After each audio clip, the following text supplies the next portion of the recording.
प्रिय विद्यार्थियों, MD school की ऑनलाइन क्लासेज में आपका स्वागत है। पिछले एपिसोड में हमने किया था टेंस टेबल, यानी टेंस टेबल प्रेजेंट टेंस की पूरी टेबल हमने पढ़ ली थी। और आज अपने कर रहे हैं पास्ट टेंस की टेंस टेबल, यानी 1 से लेकर के 4 तक अपने टेंस किए थे। आज अपना जो 5 नंबर टेंस है वो करने जा रहे हैं। 5 नंबर टेंस होता है पास्ट सिंपल। पास्ट सिंपल ऐसा हिंदी वाक्य जिसके अंत में ता था, ती थी, ते थे, ई या आ की ध्वनि आई, वह वाक्य पास्ट सिंपल का होता है। इसकी एडवर्ब होती है yesterday, ago, last day, last month, last year, last के बाद में कुछ भी शब्द आ जाए, once, one day, once upon, the previous day इत्यादि। इसमें हेल्पिंग वर्ब डिड का प्रयोग होता है और मेन वर्ब की सेकंड फॉर्म का प्रयोग होता है। अब अपने यहाँ स्टार लगा करके लिखेंगे कि नोट पास्ट सिंपल के एफर्मेटिव सेंटेंस में हेल्पिंग वर्ब का प्रयोग नहीं होता। पास्ट सिंपल के एफर्मेटिव सेंटेंस में क्या प्रयोग नहीं होता? हेल्पिंग वर्ब नहीं लगती। इसमें डायरेक्ट वर्ब की सेकंड फॉर्म का प्रयोग होता है। इसमें डायरेक्ट वर्ब की सेकंड फॉर्म का प्रयोग होता है। दूसरी, डिड के बाद हमेशा वर्ब की फर्स्ट फॉर्म आएगी। उसके बाद में यहाँ एक लाइन डाल देंगे और उसके बाद में लिखेंगे अपने छठा tense.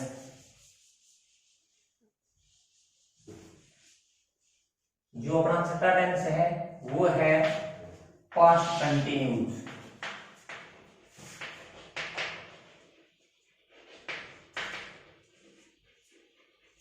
Past continuous. Past continuous ऐसा हिंदी वाक्य जिसके अंत में रहा था, रही थी, रहे थे आदि शब्द दिए हुए हैं तो वह वाक्य पास्ट कंटिन्यूस टेंस का होता है। इसमें एडवर्ब लगती है when, wheel, at that time, at that moment, at that के बाद में कोई भी एडवर्ब ऑफ टाइम दिया हुआ हो, in those days, in those days इत्यादि। इसमें हेल्पिंग वर्ब का प्रयोग होता है वाज या वर, वाज या वर। मेन वर्ब इसमें लगती है वर्ब की फर्स्ट फॉर्म के साथ आईएनजी। ये अपना हो गया छठा टेंस। अब अपने करते हैं सातवां tense.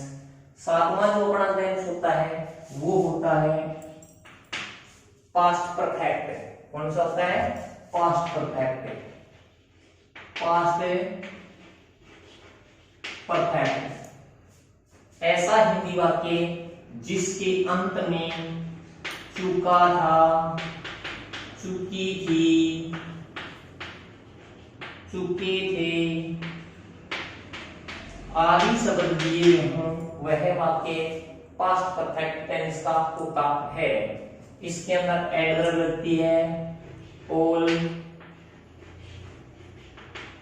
After, before,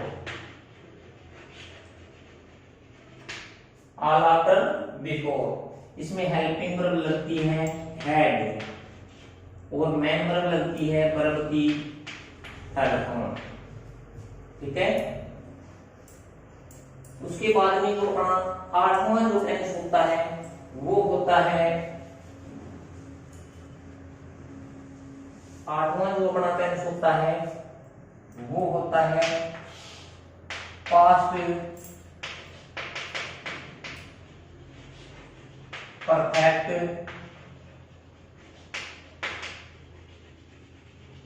continuous tense. Past perfect continuous ऐसा हिंदी वाक्य जिसके अंत में रहा था, रही थी, रहे थे प्लस से जुड़ा समय प्लस से जुड़ा समय, या यूं कह सकते हैं से रहा था, से रही थी, से रहे थे। इसमें एडवर्ब लगती है सिंस या फॉर। इसमें हेल्पिंग वर्ब लगती है हैड बीन। इसमें मेन वर्ब लगती है वर्ब की फर्स्ट फॉर्म के साथ आईएनजी। ये अपना हो गया 8वां टेंस। अब अपने बात करते हैं जो अपना 9वां टेंस होता है, वो टेंस कौन सा होता है? 9वां होता है future, FUTURE, future simple. Future simple tense ऐसा हिंदी वाक्य जिसके अंत में गा, गे, गी दिया हुआ हो, वह वाक्य फ्यूचर सिंपल टेंस का होता है। इसमें एडवर्ब लगती है टुमारो, द नेक्स्ट डे,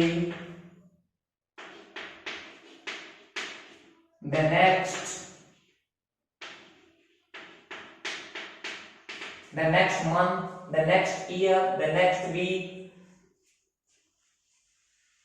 या यूं कहीं the coming year,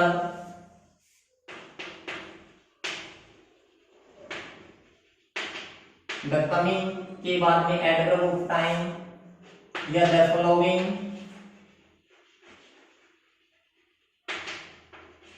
the following year, following week, following month, following Sunday, following Monday। इसमें हेल्पिंग वर्ब लगती है will या shall, और मेन वर्ब लगती है इसमें वर्ब की फर्स्ट फॉर्म। अब अपने बात करते हैं अपना जो 10वां टेंस होता है, वो टेंस होता है future continued.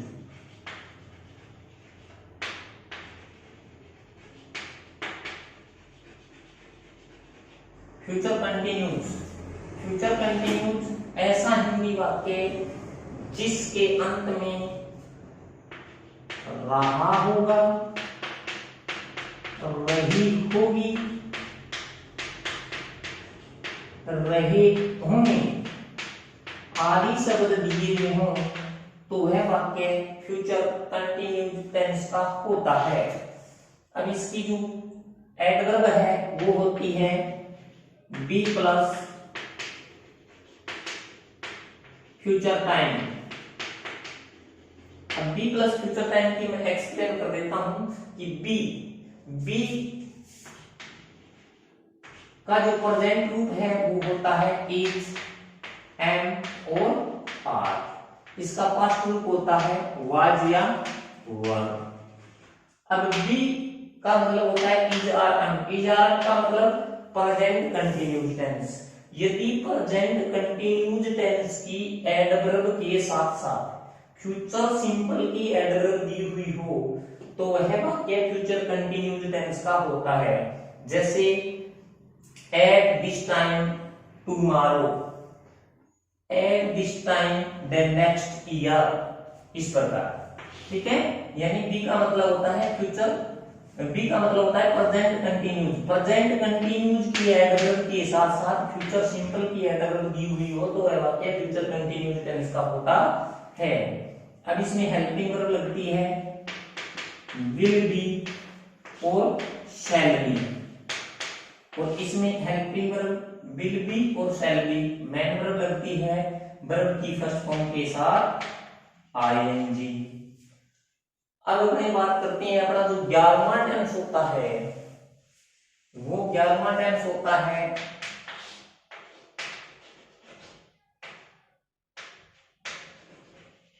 Future perfect.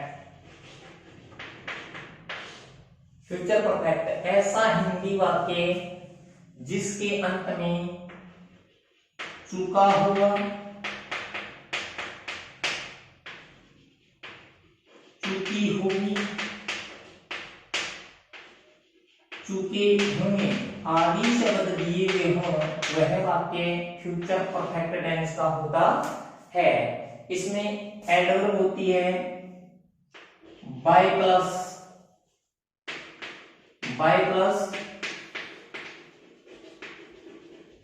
Future time, by plus future time. थोड़ी सी एक्सप्लेन कर लेता हूं कि सेंटेंस में बाय के बाद कहीं पर भी यदि फ्यूचर सिंपल की एडवर्ब दी हुई हो तो वह वाक्य फ्यूचर परफेक्ट टेंस का होता है। इसमें हेल्पिंग वर्ब लगती है विल, हैव और शैल हैव, विल हैव और शैल हैव। मेन वर्ब इसमें हमेशा वर्ब की थर्ड फॉर्म का प्रयोग होता है। अब अपनी बात करते हैं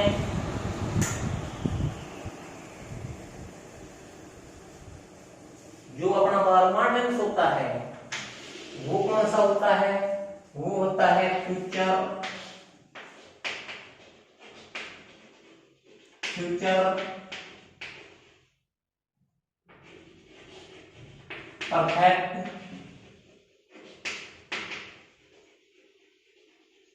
perfect continuous. Future perfect continuous ऐसा हिंदी वाक्य जिसके अंत में से रहा होगा, से रही होगी, से रहे होंगे आदि शब्द दिए गए हों वह वाक्य फ्यूचर परफेक्ट कंटिन्यूस टेंस का होता है। इसमें एडवर्ब सिंस या फॉर का प्रयोग होता है। हेल्पिंग वर्ब इसमें will, have been, shall have been का प्रयोग होता है।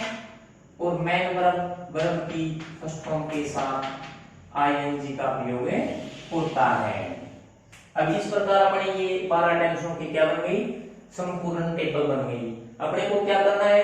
इन 12 टेंसों की पूरी टेबल को लर्न करना है। ये जब लर्न हो जाएगी तब अपना अगला जो टॉपिक आएगा वो समझ में आएगा। अब अपने जैसे बोर्ड की परीक्षा के अंदर अपने क्या आता है कि क्वेश्चन नंबर 14 आया करता था correct form of the verb, क्रिया का सही रूप करो। वो 4 अंक का टॉपिक उसी का सही होगा जिनके ये एडवर्ब याद होगी, टेंस के नाम याद होंगी, हेल्पिंग वर्ब याद होगी। ठीक है, तो अपने को क्या करना है? ये टेंस टेबल है वो अच्छी तरीके से लर्न करनी है। लर्न करने के बाद में अब अपने अगले टॉपिक के अंदर नेक्स्ट जो टॉपिक आएगा उसके अंदर मैं आपको सेंटेंस बताऊंगा भी किस प्रकार correct form of the verb वाले जो क्वेश्चन है उसको सॉल्व करना है, आपको हल करना है। ठीक है, तो थैंक यू वेरी मच। आपने बहुत ही ध्यानपूर्वक सुना है और आशा करता हूं कि आप अपने अगली क्लास से पहले ये पूरी की पूरी टेंस टेबल अच्छी तरह से लर्न कर लोगे।